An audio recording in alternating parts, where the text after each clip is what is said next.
Shalom, salam kerahiman. Hari ini kita masuk ke tanggal 24 Oktober. Akan baca dari diary nomor 1385 dan 1392. Kita mulai ya. Dalam nama Bapa dan Putra dan Roh Kudus. Amin. 1385 19 November 1937. Hari ini sesudah komuni, Yesus memberitahukan kepadaku betapa besar keinginannya untuk masuk ke dalam hati manusia. Aku ingin menyatukan diriku dengan jiwa-jiwa manusia. Kesukaanku yang paling besar adalah menyatukan diriku dengan jiwa-jiwa. Ketahuilah, putriku, bahwa ketika aku masuk ke dalam hati manusia lewat komuni kudus, aku membawa serta segala macam rahmat yang ingin ku berikan kepada jiwa itu. Tetapi jiwa-jiwa itu bahkan tidak memperhatikan aku. Mereka meninggalkan aku dan menyibukkan diri dengan hal-hal lain. Oh, betapa sedihnya aku karena jiwa-jiwa itu tidak mengenali Sang Kekasih. Mereka memperlakukan aku sebagai benda mati. Aku menjawab kepada Yesus, "Oh harta hatiku, satu-satunya sasaran kasihku, dan seluruh kesukaan jiwaku. Aku ingin menyembah Engkau di dalam hatiku seperti Engkau disembah pada tahta kemuliaan-Mu yang kekal. Kasihku ingin mempersembahkan doa penyilihan kepadamu, sekurang-kurangnya sebagian untuk kebekuan begitu banyak jiwa. Ya Yesus, rengkuhlah hatiku yang adalah tempat kediaman-Mu ini, tak sesuatu pun dapat masuk ke dalam hatiku. Engkau beristirahatlah sendiri di dalam hatiku, ibarat dalam suatu taman yang indah. Oh Yesusku, selamat tinggal. Aku sudah harus pergi untuk melaksanakan tugas-tugasku, tetapi aku akan membuktikan kasihku kepadamu dengan pengorbanan, yakni dengan tidak mengabaikan atau menyia-nyiakan satu kesempatan pun untuk mengamalkan kasih itu. 1392. Segala kebaikan yang ada dalam diriku terjadi berkat komuni kudus. Dari komuni kudus, aku mendapatkan segala sesuatu. Aku merasakan bahwa api kudus ini telah mengubah aku sama sekali. Oh, betapa bahagianya aku menjadi suatu tempat kediaman bagimu, oh Tuhan. Hatiku adalah bait tempat Engkau tinggal terus menerus. Hari ini cukup panjang. Kita baca ya sama-sama. Terjadi 19 November 1937. Dikatakan oleh Suster Faustina sesudah komuni. Kata Yesus, betapa Dia sangat ingin masuk ke dalam hati manusia. Ya. Yesus sangat ingin masuk ke dalam hati manusia. Aku ingin menyatukan diriku dengan jiwa-jiwa manusia. Itu keinginannya Tuhan. Dan Suster Faustina dikatakan aku ingin masuk. Jadi Yesus itu ingin masuk ya, masuk ke dalam hati manusia. Kalau istilahnya bicaranya adalah masuk itu bisa keluar lagi ya. Sehingga di sini dikatakan di awal, Yesus memberitahukan kepadaku betapa besar keinginannya untuk masuk ke dalam hati manusia. Jadi Suster Faustina bilang Yesus sangat ingin masuk ke dalam hati manusia. Kalau masuk istilahnya tuh ada masuk ada keluar ya. Sedangkan di sini Yesus jelas-jelas mengatakan, aku ingin menyatukan diriku dengan jiwa-jiwa manusia. Ada perbedaan ya. Kalau aku ingin, ya ingin menyatukan, kalau udah bersatu ya bersatu terus. Bukan udah masuk tapi keluar lagi. Ingin betul-betul menjadi satu, kekal, situasinya tetap. Bukan sementara. Dan itulah kerinduannya Yesus. Karena Yesus mau mendirikan tahtanya di dalam jiwa manusia. Jadi kalau Yesus masuk ke diri kita dalam komuni kudus, pertama, dia ingin menyatukan diri dengan kita. Yang kedua, dia ingin membangun tahtanya di dalam diri kita. Kita adalah bait Allah. Menyatu ya, jadi bukan sementara. Pencipta mau bersatu dengan ciptaannya. Sebab setiap ciptaan adalah buah kasihnya. Jadi Yesus ingin masuk ke dalam hati manusia, bertahta di sana karena dia mengasihi ciptaannya. Pencipta ingin bersatu dengan ciptaannya, mengasihi ciptaannya. Nah, permasalahannya adalah Yesus katakan begini. Ketahuilah bahwa ketika aku masuk ke dalam hati manusia lewat komuni kudus, tanganku penuh dengan segala macam rahmat. Dan aku ingin memberikannya pada jiwa-jiwa. Yesus memberikan lagi satu konfirmasi. Dia tidak sekedar bersatu dengan kita, dia tidak sekedar mendirikan tahtanya dalam hidup kita, dalam diri kita, tapi Yesus memberikan lagi konfirmasi pada waktu dia masuk dalam diri kita dalam komuni kudus, dia banyak membawa rahmat yang ingin diberikan kepada jiwa-jiwa tersebut. Kita semua tahu ya, komuni kudus adalah roti dan anggur yang sudah dikonsekrasi menjadi tubuh dan darahnya Tuhan. Dan dalam hal ini Yesus rindu supaya semua pengikutnya bisa bersatu dengannya pada saat mereka menerima hosti kudus. Kerinduan dari Tuhan Yesus kepada kita semua. Dia ingin memberikan tubuhnya, darahnya untuk bisa bersatu dengan kita semua. Apa aja rahmat yang Yesus bawa? Di situ dikatakan Yesus bilang bahwa dia membawa segala macam rahmat. Tanganku penuh dengan segala macam rahmat. Kalau mau disebut mungkin ya beberapa ya yang saya bisa sebutkan. Misalnya dia membawa rahmat damai, rahmat sukacita, rahmat kesembuhan, rahmat persatuan, rahmat pengampunan, rahmat kasih yang tiada batas. Rahmat apa lagi? Banyak ya. Banyak rahmat yang Tuhan mau bawa, yang Tuhan mau berikan kepada jiwa-jiwa. Sesuai dengan apa yang kita butuhkan sebetulnya ya.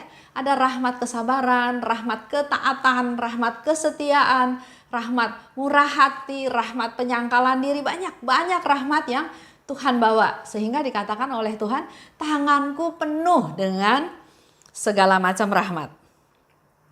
Dari semua yang tadi saya sebutkan, yang terbesar, rahmat yang terbesar adalah dirinya Yesus sendiri yang dia berikan kepada kita. Tubuh dan darahnya yang diberikan kepada kita melalui komuni kudus. Kalau dia memberikan tubuh dan darahnya berarti kita memiliki semuanya yang Yesus. Semuanya Yesus itu kita miliki. Dan memang Yesus memberikan tubuh dan darahnya. Itu hadiah terbesar yang Yesus berikan kepada kita. Tapi jiwa-jiwa itu, ini Yesus yang bilang ya. Satu, tidak memperhatikan aku. Ada banyak orang yang terima komuni juga ya sudah majulah ke depan. Mungkin masih dalam posisi dosa besar, masih dalam posisi tidak siap. Pokoknya giliran ada terima komuni mereka maju ke depan. Sehingga di sana dikatakan mereka enggak memperhatikan aku. Mungkin yang diperhatikan lebih ke arah saya harus sambut komuni supaya kelihatan saya bukan orang berdosa berat. Saya harus sambut komuni supaya orang kiri kanan lihat saya ke gereja. Saya harus sambut komuni karena memang saya pantas. Jadi fokusnya adalah saya. Ya, sehingga Yesus di situ katakan mereka enggak memperhatikan aku, yang mau disambut itu Tuhan. Perlu persiapan, perlu hati, perlu mempersembahkan diri dengan sebaik-baiknya, dan itu tidak dilakukan. Segala sesuatu yang penting, terima hosti itu kan sesuatu yang penting ya. Tapi karena enggak dihayati, akhirnya menjadi sesuatu rutinitas aja. Ke gereja setiap minggu ya sudah pergi ke gereja. Telat ya sudah nggak apa-apa, yang penting terima komuni. Terima komuni karena rutinitas, sesuatu yang penting itu jadi akhirnya biasa karena tidak dihayati. Dan setelah komuni keluar dari gereja, bisa terjadi marah-marah karena mobilnya terhalang mobil lain, mungkin kesenggol, mungkin banyak hal ya, banyak yang kita dengar juga. Begitu keluar dari gereja masih ada di pelataran parkir gereja, udah ada yang ribut gara-gara siapa yang mau duluan keluar dari pintu gerbang ya. Ada juga yang ribut karena merasa tempat parkirnya dihalangi oleh mobil lain sehingga dia nggak bisa keluar. Harusnya kalau kita mau nerima Tuhan ya, ini yang kita mau terima tubuh dan darah Kristus. Kita harusnya ya mempersiapkan diri dengan sebaik-baiknya, dan setelah menerima komuni itu ada rasa syukur, ada rasa terima kasih karena kita mendapatkan sesuatu yang begitu berharga. Kalau saya lihat ada orang yang terima komuni, setelah terima komuni ya sudah terus jalan lenggang kangkung, lihat kiri kanan ya, terus udah gitu pas ngelihat ada temannya nyapa, hey, maksud saya kita baru terima Tuhan loh, kok nggak konsentrasi dengan apa yang kita terima, apa yang masuk ke dalam tubuh kita, kebersamaan, kepersatuan kita dengan Tuhan, tapi lebih ke arah memperhatikan hal-hal duniawi. Nah, harusnya juga kalau kita nerima tubuh Kristus, Kristus masuk ke dalam diri kita, harusnya kita juga punya pola hidup yang baru. Karena kita sudah diisi oleh Tuhan. Kita diisi oleh Tuhan, maka harusnya kita sudah punya pola hidup yang baru, yang lebih penuh rasa syukur. Beda dengan yang nerima asal aja. Dia terima, udah terima pulang ke tempat duduknya, doa sebentar, terus udah gitu buka HP atau ngobrol kiri kanan sama temennya, sama tetangganya, sama saudaranya, sama keluarganya, atau mulai memperhatikan siapa yang datang, juga mulai memperhatikan siapa yang kur, ya. Fokusnya bukan ke Tuhan yang sudah jadi tamu dalam hati kita, yang harus kita layani, kita temani, kita bercakap-cakap sama Dia. Perlu pakai hati. Karena kita manusia punya hati nurani. Kita bukan robot yang rutinitas maju ke depan, terima komuni, udah terima komuni terus duduk lagi. Yang nggak pakai hati. Tapi kita punya hati nurani. Dan yang perlu kita hayati adalah kita terima tubuh Kristus, kita terima Tuhan. Nah, seringnya orang yang sudah terima komuni itu nggak memperhatikan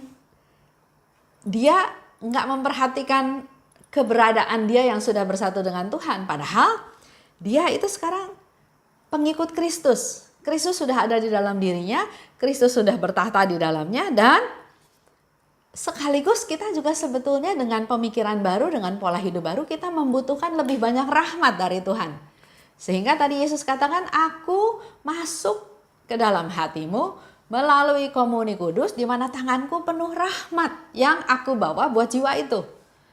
Dalam doa kita ungkapkan rahmat-rahmat yang kita butuhkan sesuai dengan apa yang kita hadapi, apa yang kita harapkan ya. Ada orang yang mungkin sudah hidup setia, tapi dia nggak punya rahmat kesabaran. Silahkan minta kesabaran. Ada yang punya rahmat misalnya penyangkalan diri ya, dia bisa menyangkal diri, tapi dalam hati ada dendam. Minta rahmat pengampunan, minta rahmat yang dibutuhkan karena Tuhan membawa banyak rahmat. Dan dikatakan lagi oleh Yesus di sana, enggak memperhatikan aku, bahkan meninggalkan aku dan menyibukkan diri dengan hal-hal lain. Kalau kita undang Yesus masuk ke dalam hati kita, dia jadi tamu kita, tamu istimewa yang harusnya kita temani, kita ajak ngobrol, bukan udah ada di dalam diri kita ya sudah.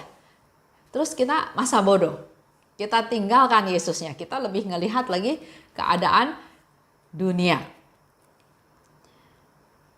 Betapa sedihnya aku, Yesus katakan ya, karena jiwa-jiwa tidak mengenal Sang Kasih.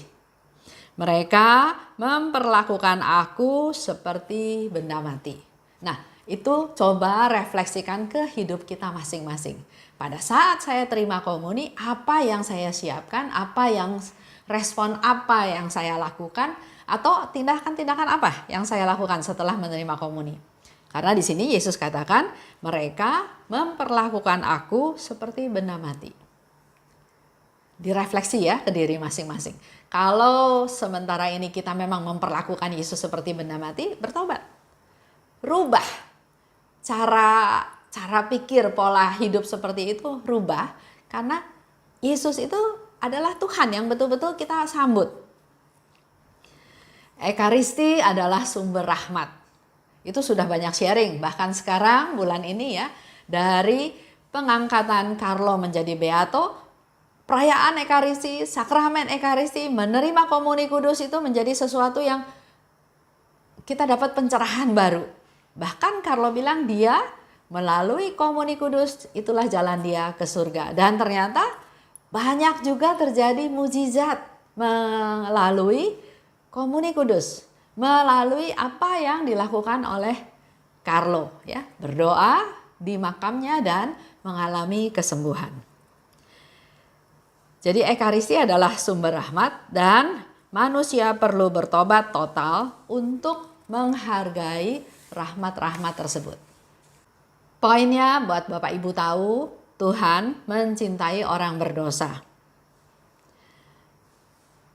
Orang yang betul-betul merasa berdosa, biasanya mereka sungguh-sungguh lebih terbuka, lebih jujur, tahu bahwa dia berdosa, tahu kekurangannya, tahu kelalaiannya, dan pada waktu menerima komuni, dia sungguh-sungguh membutuhkan tubuh dan darah Kristus itu sebagai kekuatan, sebagai obat, sebagai penyelamat. Bandingkan dengan kita yang barangkali nggak merasa berdosa-dosa amat. Hidupnya rasanya sudah benar, apa yang dilakukan sudah benar, melayani, melaksanakan perintah Tuhan. Nah, jangan lengah, ya, jangan lengah sampai akhirnya kita melakukan segala sesuatu menjadi rutinitas. Ingat apa yang Yesus katakan, aku dianggap oleh mereka seperti benda mati. Mereka enggak memperhatikan aku, mereka sibuk sama hal-hal yang lain. Beda dengan orang yang sungguh-sungguh berdosa dan dia bertobat. Pasti dia keinginannya, kerinduannya, niatnya, fokusnya pasti beda. Nah, mari kita semua pada masa sekarang ini masuk ke dalam pertobatan pribadi. Karena memang belum bisa pergi ke gereja untuk menerima sakramen tobat ya. Masuk ke dalam pertobatan pribadi kalau memang selama ini kita menyambut komuni itu seperti yang dikatakan oleh Yesus, rubah.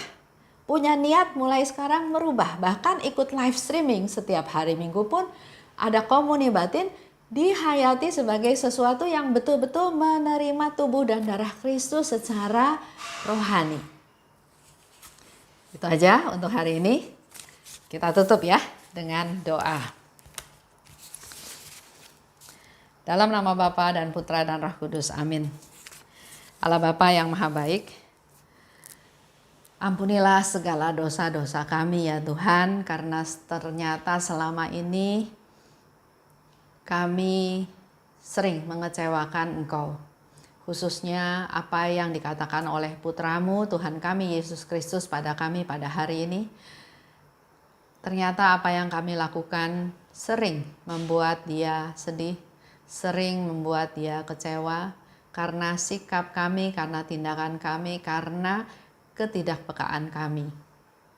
Oleh sebab itu Tuhan, mulai hari ini kami mau merubah pola hidup kami, bahwa dalam perayaan Ekaristi kami sungguh-sungguh menyambut tubuh dan darah Putramu Tuhan kami Yesus Kristus. Ingatkan kami Tuhan, mampukan kami untuk melakukan persiapan dengan sebaik-baiknya untuk menerima Yesus yang bertahta, yang mau bersatu dengan kami. Dan sekaligus kami juga bersyukur dan berterima kasih karena Yesus juga katakan pada waktu dia masuk ke dalam diri kami masing-masing melalui komuni kudus, Dia tangannya penuh dengan membawa banyak rahmat yang kami butuhkan. Terima kasih Bapa atas segala kasih karunia-Mu. Sering kami tidak sadar, sering kami hanya bisanya meminta tanpa kami sadari bahwa sebetulnya Tuhan sudah menyediakan begitu banyak rahmat yang kami butuhkan. Buatlah kami peka ya Tuhan, supaya kami semakin hari semakin mengerti dan menyadari kehadiran-Mu, dan mampukan kami juga untuk menjadi perpanjangan tangan-Mu Tuhan, untuk bisa melayani sesama kami. Kemuliaan kepada Bapa dan Putra dan Roh Kudus, seperti pada permulaan, sekarang, selalu, dan sepanjang segala abad. Amin. Dalam nama Bapa dan Putra dan Roh Kudus. Amin. Salam kerahiman.